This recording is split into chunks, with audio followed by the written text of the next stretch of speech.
Thanks so much for tuning in to Just One Cynic's Opinion. And if you're the reading type, I hope you'll take a look at my prolific blog chronicling my insights into human nature on blogspot.com under the same name.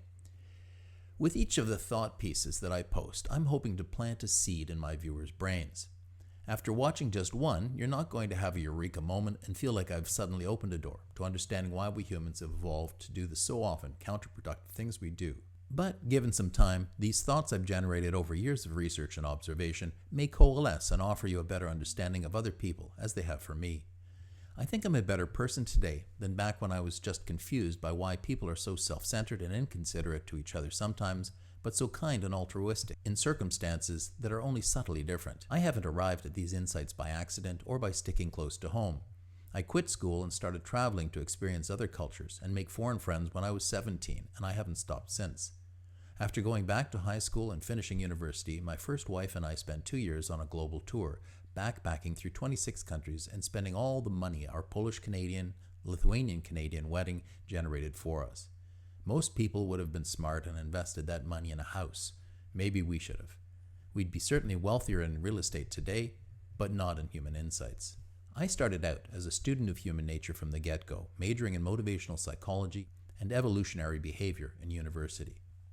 I leveraged that focus of study into a practical college certificate in advertising, then a career spent in global ad agencies living in the Middle East, Latin America, Europe, Canada, and the US.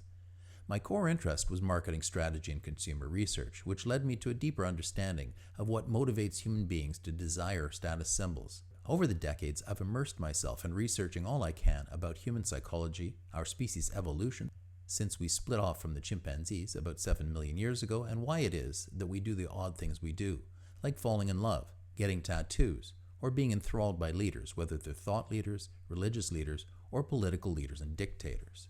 I've always been entrepreneurial, and after owning a bar in Toronto, a media company, a consulting firm, and spending 2 decades working for corporations on and off, I opened my own promotional agency with my second wife on a Caribbean beach. However, no amount of hard work, smart thinking, and great results will lead to success in the third world if you aren't married into the local elite families.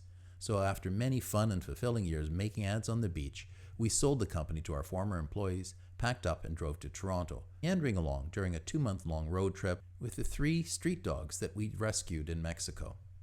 My passion has always been to better understand human nature, and my mandate with Just One Cynic's Opinion is to expand curious minds one big idea at a time.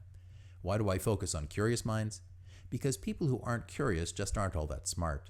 They cannot grasp complex ideas or maintain the attention required to gather and process the amount of information needed to come up with better solutions to difficult local or global problems. If you've got this far, it's because you're unique. You're one of the 16% of people on the right side of the bell curve who are able to deal with solutions that require fluid IQ, not just crystallized IQ, which only fuels great memory.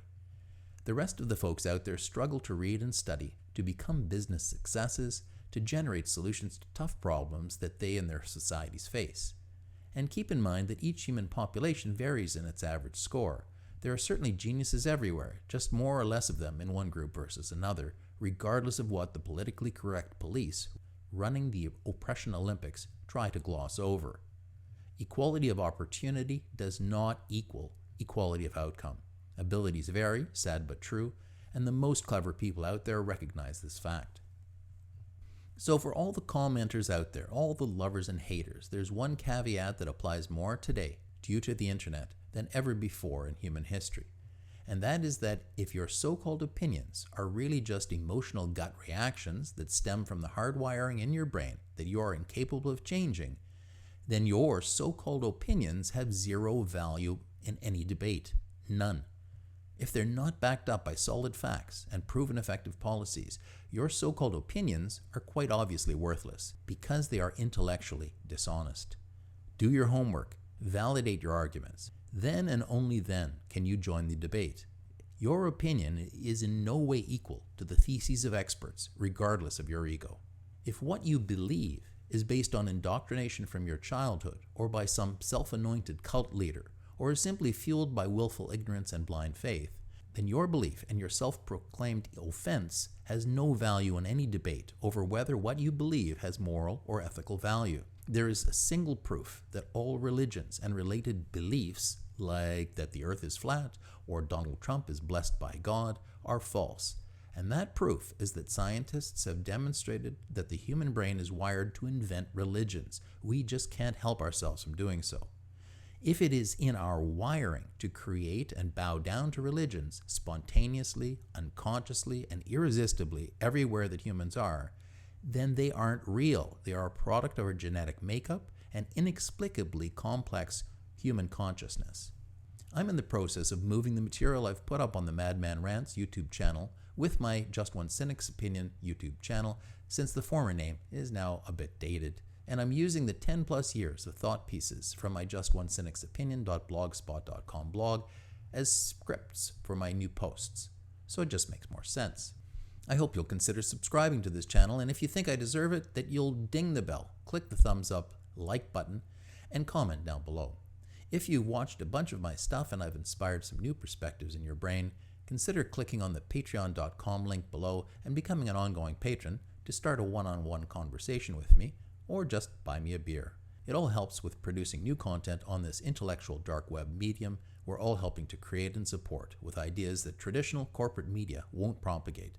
Thanks so much for interacting with me.